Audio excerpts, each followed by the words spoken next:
Steam Points is a reward system earned by purchasing games, DLC, and other items on the Steam store. It can be used to buy profile customizations. It has no expiration date, making it a flexible way to personalize your Steam profile and showcase your gaming accomplishments. But how exactly does it work? In this short video tutorial, we will be showing you how to use Steam Points. Before we begin, we would appreciate it if you hit that like button. How do I get Steam Points? You can earn Steam Points by making purchases on the Steam store. For every dollar spent, you'll earn 100 points. What can I do with Steam Points?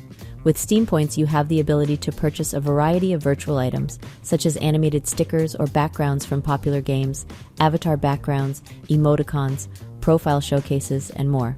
How can I use Steam Points? You can use Steam Points at the Steam Points shop. Open the Steam application on your computer. Click on the store link found on the upper left side of the Steam app. Click on Points Shop.